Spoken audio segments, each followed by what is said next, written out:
السلام عليكم ورحمة الله وبركاته. ازيكم يا جماعة؟ عاملين ايه؟ يا رب النهاردة تكونوا بخير. بصوا يا جماعة، النهاردة هنعمل ايه؟ تعالوا نعمل مع بعض كده ايه، مكرونة بشاميل. ماشي. ده يا جماعة دي بيضتين، ماشي، عليهم شوية فلفل وعليهم شوية بهارات صغيرين. وديت لحمة، بس لحمة فراخ، ده يعني صدر متقطع حتت صغيرة. وديت المية دي بتاعت المكرونة، اللي هي بعد ما تصفي المكرونة اول شوية مية اللي هم فيهم النشا. ماشي. وده هو لبن برضه هنعمل منه البشاميل. وديت التوابل بتاعتنا كلها اللي احنا متعودين نحطها. وهنا البصل مفروم ناعم كده زي ما انتم شايفين. وهنا المكرونه انا سلقتها. ماشي.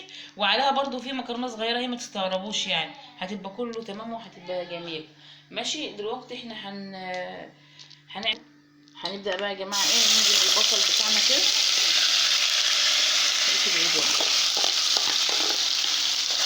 كده. البصل طبعا هنديله لون، بس البصل ما يسمرش، عايز لون بس ذهبي، لون ذهبي كده. ماشي. وبعد يا جماعه لون مصفر زي ما احنا شفنا كده، هننزل بقى بالايه، بلحمه الفراخ كده اهو. صدقوني يا جماعه طعمها يعني يمكن احسن 100 مليون مره من اللحمه المفرومه. بصوا جميله تحفه كده. هنشوحوها كده اهو، هنشوحها كده. بصوا زي ما انتم شايفين كده هتتعصر كده بالبصل. نشوح كده ونرجع. يا جماعه هننزل بقى ايه بالتوابل بتاعتي، هننزل بشويه فلفل كده، بالحاجات دي كلها. ماشي، بالحاجات دي كلها. لا خلي ننزل بالحاجات دي كلها.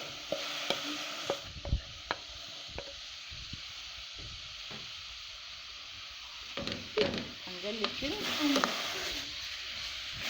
حطينا بقى الفلفل وحطينا شويه، بصوا شويه يعني ايه، سنه ملح وكده، عشان احنا لسه برضه عندنا البشاميل هنحط عليه ملح. ماشي. وعندنا والمكرونه اصلا يا جماعه لما جيت سلقت المكرونه، انا سلقت المكرونه حطيت لها شويه ملح صغيرين وشويه زيت في الميه بتاعتها. اهي يا جماعه اهي حطيناها، ما كترتش ملح عشان هنحط ملح للبشاميل بس. بصوا يا جماعه احنا كده ايه، جدحنا السمنه بتاعتنا بتاعت البشاميل كده. ماشي. هنحط 6 معالق دقيق.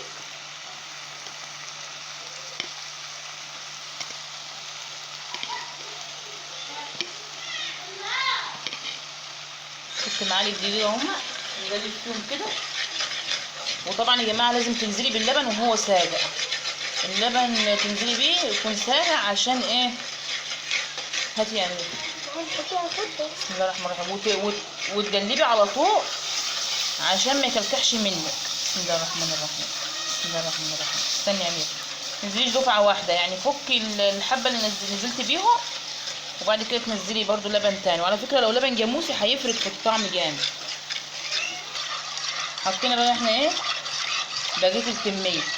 والتنك بقى تعملي كده، لو حسيت ان في تكتلات معاكي ممكن تضربي البشاميل في الخلاط. يا جماعه هنا كده مفيش تكتلات. هننزل بشويه البهارات برضو بتاعتنا الحلوه دي. ماشي. وبرضو ايدينا هتبقى شغاله هنا بصوا اللحمه اهي خلصناها اهو. ليه انا بقى مخلي الميه اللي هي بتاعت شطف المكرونه؟ بصوا الميه بتاعت شطف المكرونه ديت اللي هي اول ميه بتشطف المكرونه بتنزليها، دي بتبقى كلها نشا. عشان لو احتاجتي بعد كده البشاميل وما عندكيش لبن، تعملي بالميه دي، هتمسك النشا ده، هيخلي المكرونه تمسك في بعضها.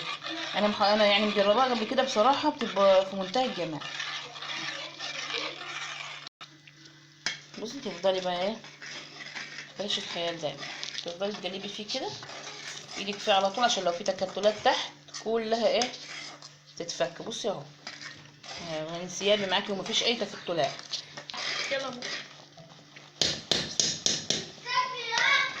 اول ما تشوفي بقى انت ايه الفقاقيع دي كده، تعرفي على طول ان كده البشاميل اللي بقى جميل. ماشي يا جماعه، ده هو الميه اللي هي فيها النشا دي.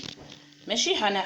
هنعملها عشان يعني ايه، لو احتاج البشاميل تاني ما احتاجش عادي، بيتشال في الفريزر، ما بيخسرش، تعملي بيه اي حاجه تانية.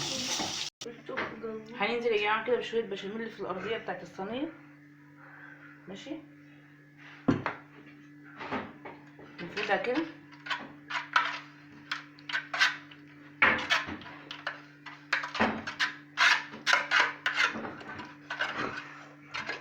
وهنجيب نص المكرونه.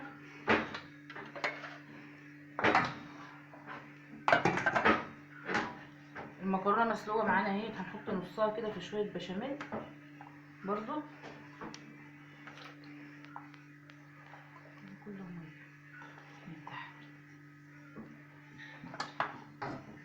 هنحط كده شويه بشاميل عليها كده. ماشي،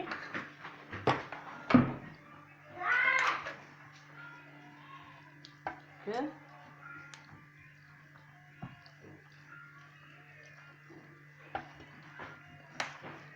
نخليها كلها كده بشاميل.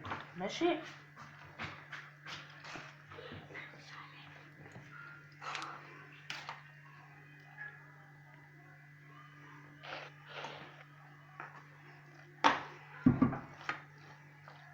ننزل بقى في الصينيه كده.